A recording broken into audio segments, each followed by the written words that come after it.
Hi, this is Scott Garibay, and today we're going to talk about Dungeons and Dragons. We're going to talk about Dragons of Stormwreck Isle.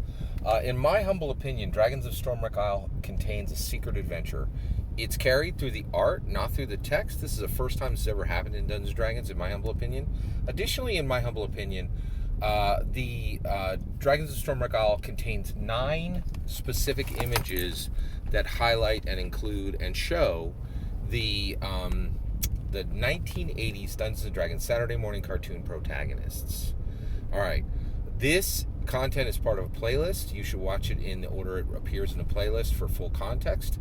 Let's talk about Dragons of Stormwreck Isle DOSI Artifact R04. The rule book on the 4th page shows an image. There are 2 protagonists in that. There are 2 characters in that image who are alive. Let's talk about them first.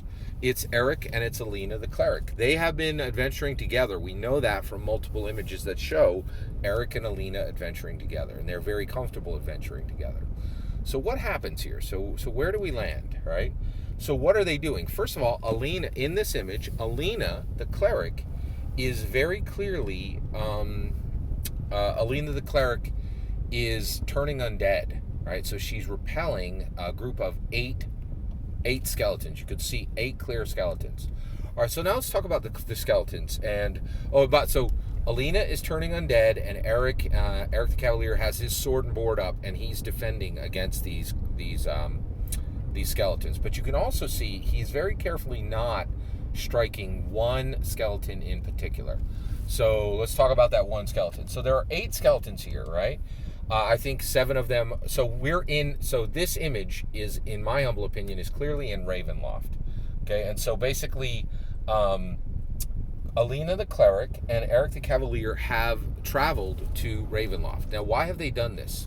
They have done this specifically, in my humble opinion, at the request of Miley, the elf wizard. She's an iconic from 3rd edition. Okay, she's an iconic player character that was shown in many of the books in 3rd edition. So why did Miley, the elf cleric, request for Alina the cleric, and why did Miley, the elf wizard, request for Alina the cleric and for Eric the Cavalier to travel to Ravenloft? Well, to retrieve Regdar, the human fighter iconic from 3rd edition, to retrieve his greatsword, which is non-magical. Now, why would Miley, the elf wizard, want this? Well, the reason why is Regdar is dead, right? And she's an elf, and she's a wizard. She's going to live to about 700-800 years, right? So Regdar's been dead for a while, and his corpse ended up on Ravenloft. And Miley, the elf wizard, wants that corpse back. Right? Actually, she doesn't even want his corpse back.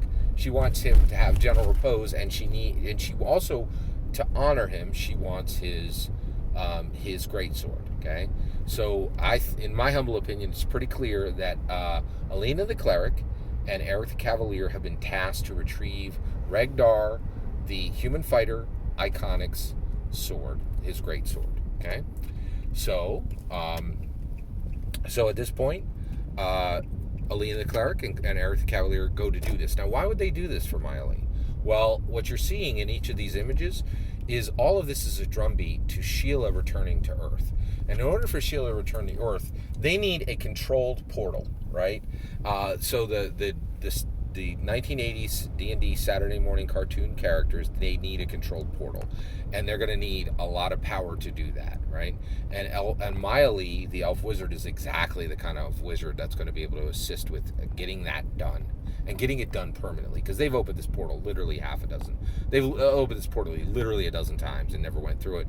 But they need it to open, and they need it to stay open, and Sheila needs to be able to get through. And the reason why is at the end of the 1980s, in like episode 26, you see like Sheila's broken. She can no longer remain there, right? So she has to get back. So this is a side quest that Alina the cleric and Eric the Cavalier are doing to position the power they need to open the portal for Sheila, okay, the thief. All right, so why do I think Regdar's in? So just so you're aware, they're going to get Regdar's greatsword. That's on the floor in this like pit they're in with all these skeletons, right? And how do we know that one of these skeletons is Regdar? Well, it's very clear. So Regdar is on lots of images in 3rd edition. He was really epic.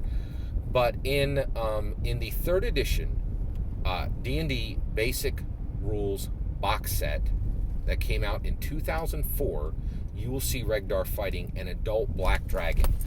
On the cover, you see him like really sprawled out with his greatsword in front of him, and behind him, in front of him, you see this huge adult black dragon.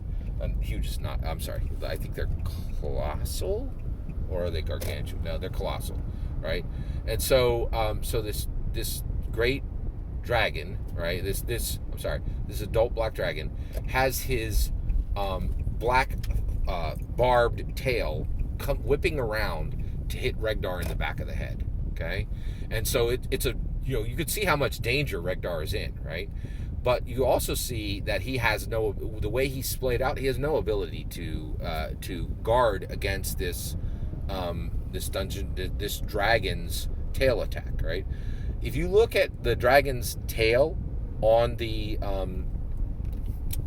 2004 3rd edition Basic Rules box set with Regdar and the Black Dragon, you could see that the Black Dragon's tail is barbed, okay? And it has exactly the same distance and size as the wound that is seen on the skeleton in DOSI artifact R04. If you look at the bottom farthest right, there's a skeleton in the background. Not that one. Go just an inch to the left. Now the skeleton that is in the